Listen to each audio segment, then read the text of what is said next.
Hey, everybody, and welcome to another episode of Healthy AF. I'm so glad you're here with me today. My name is Amy, and I am a coach with Healthy Life, Health, and Wellness Coaching. I help people put down self-doubt, pick up action, and live in the health that results from that. Today, we are talking about perfectionism. This is the second episode we're doing on perfectionism. If you struggle with it, you can go back and listen to the first, or you can start right here. Perfectionist trap. I don't know a person who is a little bit on the perfectionist overachiever side who doesn't struggle with this question. Am I giving myself grace or am I being complacent? Can you relate to that? Because I can. Am I giving myself some grace or am I being complacent? So if you struggle with perfectionism and overachieving, you most likely fear the dreaded word complacency. We've got a lot of associations with being complacent. Everything from lazy or bad or ungrateful or unproductive or worthless. Lots of associations with complacency. So it's likely if you live on that perfectionist overachiever side, you have a real fear of being complacent.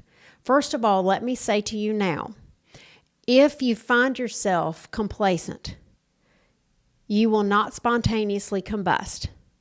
The world will not end. You will not get struck down by lightning. You likely will not go to hell in a handbasket in the next 5 minutes. You're going to be okay. Let's just put that out there right now. You're going to be okay. And who wants to be complacent? The trouble is that most time, if you live in that zone, you are in a binary system. And whenever you're in a binary system, you're in a trap. The binary system is I can be perfect and overachieving and hardworking and doing everything I can do, or I can be the dreaded complacency. Either or. See how there's only two choices in that. Perfectionism is wearing myself down to a nub. Complacency is like lazy, horrible person. There's not really a good zone in there. So if you find that you are struggling with that question, I know maybe I should rest a little bit more, but I don't want to be complacent.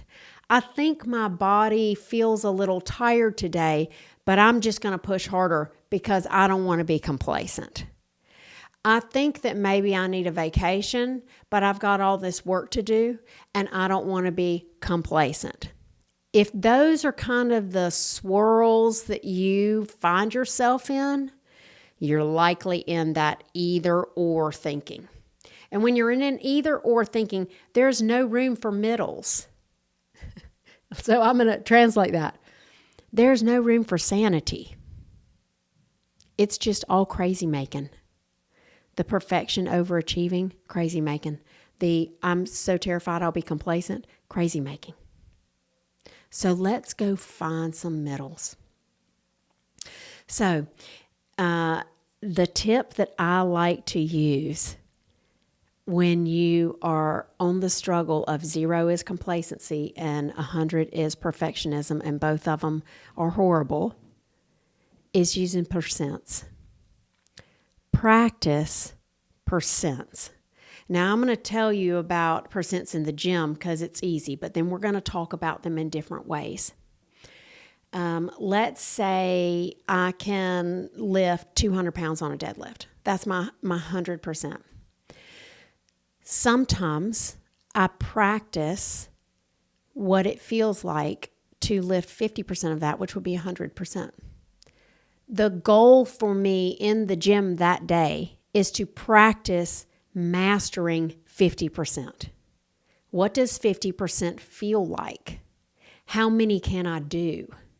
When do I get tired? When do I lose my form? How fast can I go?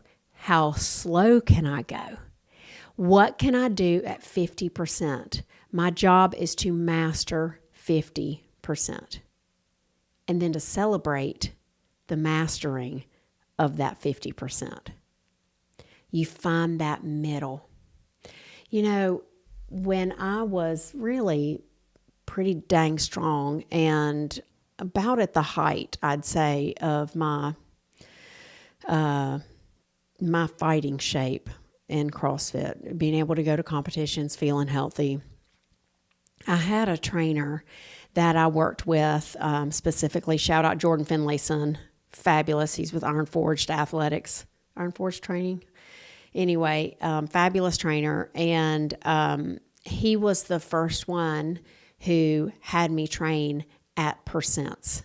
So he'd say randomly, I want you to do this workout. I want you to do it at a 75% exertion rate. Well, I didn't know what a 75% exertion rate was because I had two speeds. I had 0, like on the couch, not doing anything, and I had 110 just going as hard and as fast as I could.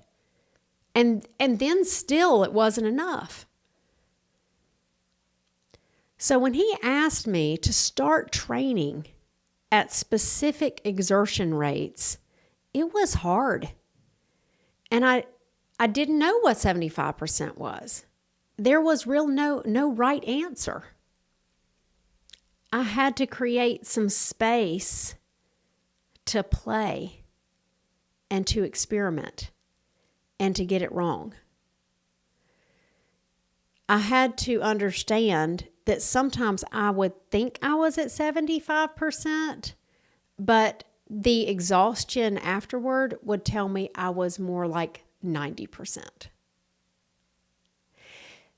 So to combat this binary, I can be perfect or I can be complacent, work your percents. When you get really curious and you start adding in percents, there's so much to discover. And it's all about, what are my thoughts at 50%? What are my feelings? Where's my motivation? What's the sense of freedom that I have when I can choose what level I'm going to be at? What's my ability level? How does it feel at 50%? How does it feel at 80%? Can I push past 100%? Can I come back down to 60?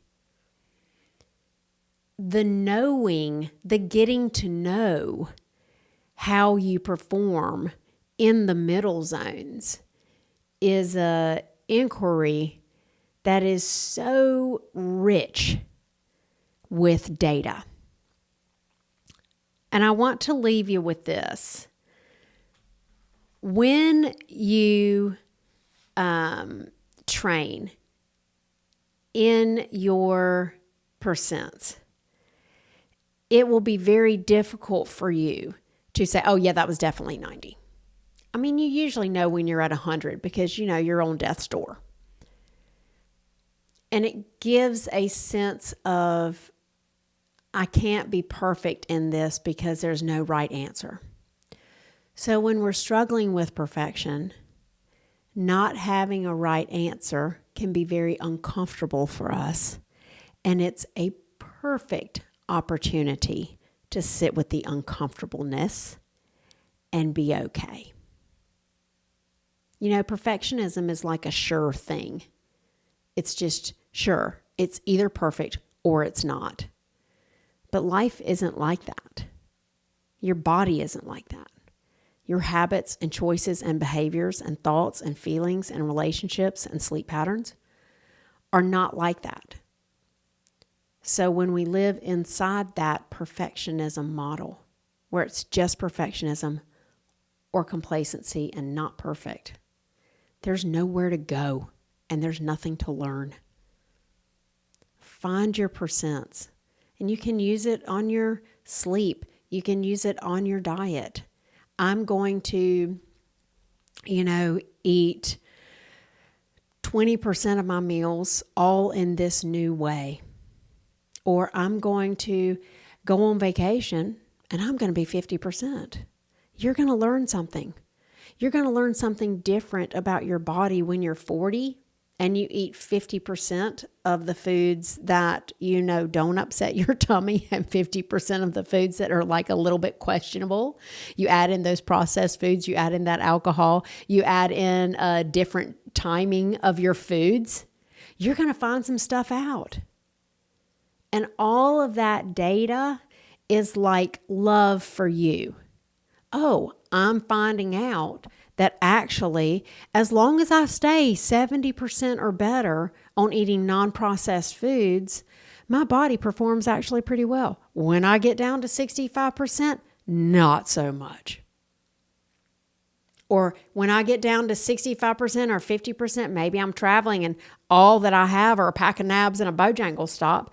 I know that if I hydrate well, that I'll recover a little faster. You're going to find out so many things about you and your body and your overall wellness when you come out of, I can be perfect or I can be complacent. Start playing purposefully with those percentages and see what happens and see what you might discover about yourself. And if this is way over your head, or if you are in such a struggle with perfectionism that when you do your experiments of I'm going to be at 70%, you feel so uncomfortable and the little shame gremlins crop up, feel free to go ahead and schedule yourself for a complimentary consultation with me. We can tell within about 10 minutes if being with a coach can help you move through that, because you do not have to be limited by perfect or not perfect. You can be 65% because you are so worth it. Overall, give yourself a little grace. I'll see you next time on Healthy AF.